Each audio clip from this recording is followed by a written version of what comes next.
Class 12 physics. आज हम लोग देखेंगे कि विद्युत द्विध्रुव के कारण वैद्युत क्षेत्र की तीव्रता। आज हम लोग देखेंगे इसमें वैद्युत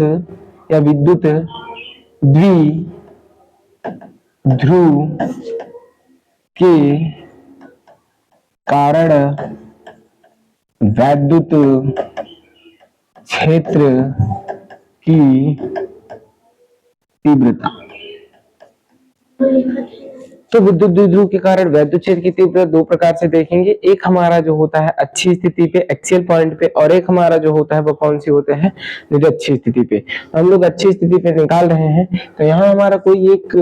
विद्युत द्विध्रुव आघूर्ण है, यानी यहाँ एक बिंदु ए है, इस पर प्लस क्यू आवेश है, यहाँ पर एक माइनस क्यू आवेश है। यहाँ से जो पूरी दूरी है वो 2a है, लेकिन बी से लेकर के पॉइंट ओ तक की दूरी a है और o से a तक की दूरी a है, और O से लेकर के P तक की जो दूरी है वो स्मॉल r है। तो अगर इस स्थिति में रहेगी तो इसे हम लोग कहेंगे अच्छी स्थिति, और अगर इसी के लंबार्धक हो जाएगी तो इसे हम लोग कहेंगे निरक्षीय स्थिति में। तो सबसे पहले हम लोग इसमें जो निकालेंगे वो निकालेंगे प्लस क्यू आवेश के कारण, प्लस क्यू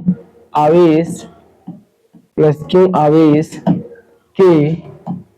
कारण किस बिंदु पर निकालना है, बिंदु P पर वैद्युत क्षेत्र की तीव्रता निकालना है। तो हम लोग प्लस क्यू आवेश के कारण बिंदु P पर, किस पे, बिंदु P पर वैद्युत क्षेत्र किसके कारण निकाले हैं, प्लस क्यू आवेश के कारण। तो A से P की दूरी अगर हम लोग देखें तो A से P पर निकालेंगे। तो यहाँ से हम लोग ले रहे हैं प्लस क्यू आवेश के कारण, तो इसीलिए यहाँ पर कर देते हैं E प्लस क्यू बराबर में, कहाँ से, कूलॉम के नियम से हम लोग जानते हैं 1/4 pi epsilon not Q upon में, जहां आर स्क्वायर होगा, यहाँ की दूरी तो पता नहीं है, इसलिए ए और पी का हम लोग क्या कर देंगे, स्क्वायर। तो यहाँ जो हम करेंगे वो हो जाएगा हमारा ए पी का स्क्वायर। अगर हम लोग अब यहाँ से निकालेंगे एपी का मान, तो यहाँ से हम लोग आराम से निकाल सकते हैं कि एपी का मान क्या होगा। एपी का मान नहीं पता लेकिन ओपी का मान हमें पता है, तो हम लोग कह सकते हैं कि ओपी यानी यहाँ से यहाँ तक की जो कुल दूरी है वो हमें पता है आर। तो यहाँ हम लोग लिख देंगे ओपी माइनस, अगर ओ पी कुल दूरी माइनस कर देंगे ए ओ को या फिर ओ ए को, तो हमें पता चल जाएगा ओ ए को, तो हमें जो दूरी बचेगी ओ से पी की बचेगी, क्योंकि ओ पी कुल दूरी है, ओ पी हमें कुल पता है आर है और ओ ए पता है ए है, तो आर माइनस के ए बच जाएगा कितना हमारे पास, ए पी। तो हम लोग यहाँ लिख दिए ओ पी माइनस के ओ ए, तो यहाँ हमारा हो जाएगा AP बराबर में OP हमारा कितना है, R है, तो यहाँ हम R रखेंगे, माइनस है तो माइनस, OA कितना है, A है, तो यहाँ रखेंगे A, यही मान AP के स्थान पे पुट करेंगे, ये हो जाएगा E प्लस के Q बराबर में 1/4 पाई एप्सिलॉन नॉट Q अपान में R माइनस A का होल स्क्वायर है इसके ऊपर, तो होल स्क्वायर। इसी को हम लोग मान लेंगे कौन सा, समीकरण फर्स्ट। आगे हम लोग निकालेंगे किसके कारण,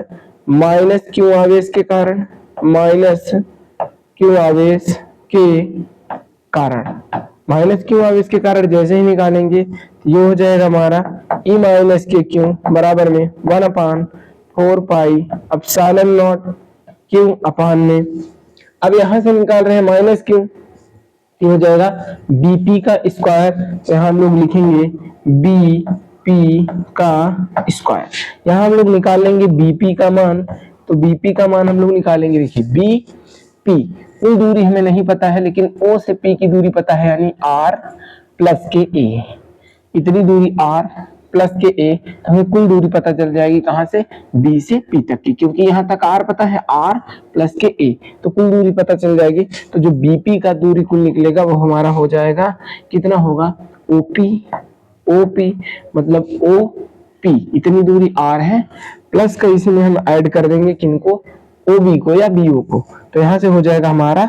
ओ बी, और यहीं से हमारा एक सूत्र निकलेगा, यानी ई माइनस क्यू बराबर में 1/4 पाई एप्सिलॉन नॉट, यहाँ हो जाएगा क्यू अपान में, ये जो बीपी है उसके स्थान हम लोग क्या लिख सकते हैं, आर प्लस के ए का होल स्क्वायर। इसी को हम लोग कौन सा समीकरण मानेंगे, इसी को हम लोग मानेंगे समीकरण सेकेंड। अब हम लोग यहाँ से लेंगे समीकरण फर्स्ट और समीकरण सेकेंड से परिणामी वैद्युत क्षेत्र की तीव्रता। तो यहाँ से हम लोग निकालेंगे परिणामी वैद्युत क्षेत्र की तीव्रता। क्या निकालेंगे? परिणामी वैद्युत क्षेत्र की तीव्रता। जैसे ही परिणामी वैद्युत क्षेत्र की तीव्रता निकालेंगे तो परिणामी वैद्युत क्षेत्र में निकलता क्या है कि E प्लस क्यू माइनस के E प्लस माइनस क्यू। तो यहां से हम लोग निकालेंगे E बराबर में E,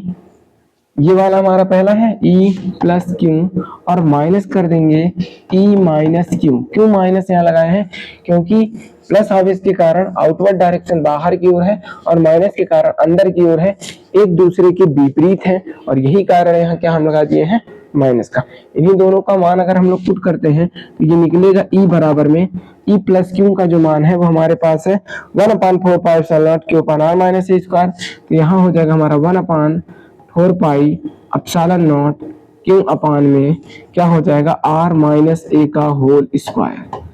फिर यहाँ माइनस है माइनस ए माइनस क्यू का हम लोग कितना मान निकाले हैं तो 1/4 pi epsilon naught 1/4 pi epsilon not Q upon में आर प्लस ए का क्या हो जाएगा होल स्क्वायर। अब इसमें भी 1/4 पाई एप्सिलॉन नॉट, इसमें भी 1/4 पाई एप्सिलॉन नॉट, यहाँ भी क्यू यहाँ भी क्यू, कॉमन निकाल लेते हैं तो ये हमारा हो जाएगा ई बराबर में Q/4 पाई एप्सिलॉन नॉट और जो हमारे पास बचेगा आर माइनस ए का होल स्क्वायर और माइनस हो जाएगा 1/r प्लस ए का होल स्क्वायर। अगर अब हम लोग देखें इसमें तो इनका गुणा इनका और इनका गुणा इनका इनका इनका कर दें तो यहाँ से हम लोग अगर इसे हल करेंगे ई बराबर होगा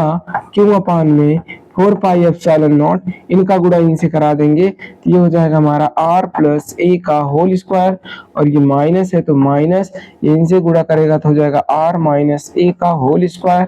और यहाँ हो जाएगा एक ब्रैकेट में a माइनस बी एक ब्रैकेट में प्लस बी तो हो जाएगा R square minus A square और टोटल का क्या हो जाएगा होल स्क्वायर। अगर हम लोग यहाँ देख पा रहे हो तो इसमें a प्लस बी का होल स्क्वायर लगेगा और इसमें a माइनस बी का होल स्क्वायर लगेगा। हम लोग यहाँ अगर लगाते हैं e बराबर हमारा हो जाएगा q अपान में 4 पाई एप्सिलॉन नॉट और यहाँ हमारा जो सूत्र लगेगा वो हो जाएगा a का स्क्वायर मतलब r का स्क्वायर प्लस b स्क्वायर मतलब a स्क्वायर प्लस 2ab मतलब 2ra हो जाएगा। फिर माइनस साइन है तो माइनस, अब यहाँ हमारा क्या हो जाएगा r का square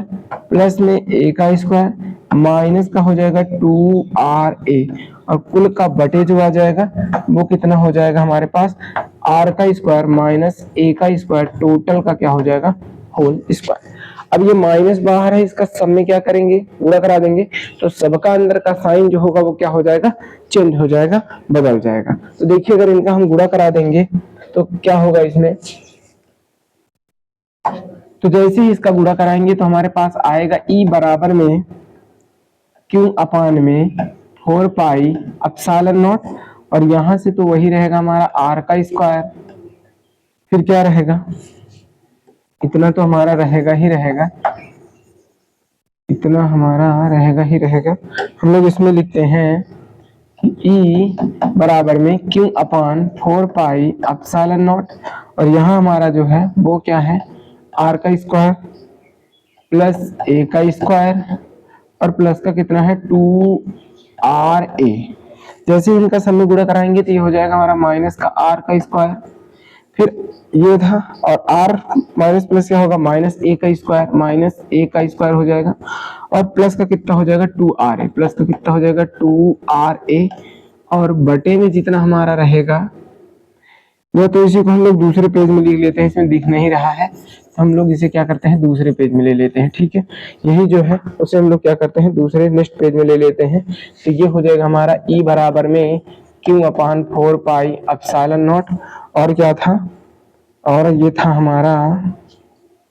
are square plus A square plus 2ra। तो यहाँ से हम लोग लेते हैं इसमें तो ये हमारा हो जाएगा r का square plus A square plus के कितना था 2ra, ठीक है, और माइनस का था हमारे पास r का स्क्वायर प्लस a का स्क्वायर माइनस 2ra और ये कुल का जो बटे था वो था r square minus A square total का होल स्क्वायर। यहाँ हम लोग इसे देख लेते हैं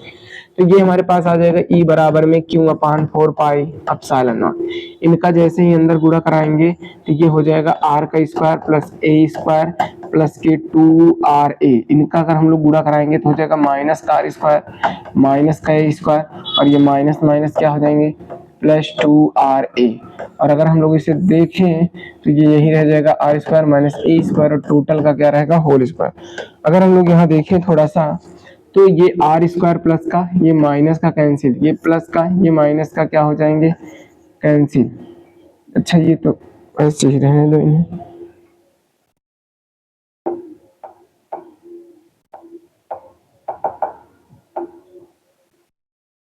ठीक है, इसमें हम लोग देखते हैं यहाँ से चेंज करते हैं ना, ये R स्क्वायर प्लस का है ये माइनस का है, ये प्लस का है ये माइनस का है। अब हमारे पास जो आएगा फार्मूला वो कौन सा होगा, वो होगा E बराबर में Q upon 4 pi epsilon not 2RA मिलकर कितने हो जाएंगे 4RA बटे में होगा R square minus A square और टोटल का हो जाएगा होल स्क्वायर। हम लोग जानते हैं कि P बराबर क्या होता है 2QA, तो इसे बना लेते हैं, E वैसे ही लिखते हैं। अब यहाँ 1/4 पाई एप्सिलॉन नॉट करते हैं, ये जो Q है उधर भेज देते हैं, जो 4 है इसे हम लोग लिखते हैं 2, अभी इसमें का 2 बचा हुआ है, इसके पीछे लगा देते हैं Q और A है तो A और R है जो इसे हम लोग क्या कर देंगे 2R बटे में यहाँ हो जाएगा R का स्क्वायर माइनस A स्क्वायर और टोटल का क्या होगा होल स्क्वायर। P इसके स्थान पे हम लोग रखेंगे तो आ जाएगा E बराबर में 1/4 पाई एप्सिलॉन नॉट और इसे हम लोग लिखते हैं 2PR बटे में R का square minus A square total का क्या होगा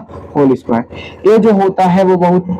छोटी दूरी होती है किनके तुलना में R के, तो एक को हम लोग नागड़े मान लेंगे तो E बराबर आएगा 1/4 पाई एप्सिलॉन नॉट 2PR बटे में R दो कितने हो जाएंगे R की पावर 4 और R से R हम लोग क्या करेंगे कैंसिल कर देंगे यहाँ, तो हमारे पास जो फाइनल फार्मूला निकलेगा वो होगा E बराबर में 1/4 पाई एप्सिलॉन नॉट, ये R से तो कट गया था तो यहाँ बचेगा 2P बाई R का क्यूब। यही हमारा होता है विद्युत द्विध्रुव के कारण वैद्युत क्षेत्र की तीव्रता ये, और जिसे हम लोग आगे एक निकाल चुके हैं ये, तो इसी को हम लोग कहते हैं विद्युत द्विध्रुव के कारण विद्युत क्षेत्र की तीव्रता। इसके बाद हम लोग लिखेंगे नेक्स्ट क्लास में कि विद्युत द्विध्रुव के कारण वैद्युत क्षेत्र की तीव्रता निरक्षीय स्थिति में क्या होते हैं। तब तक के लिए जय हिंद जय भारत।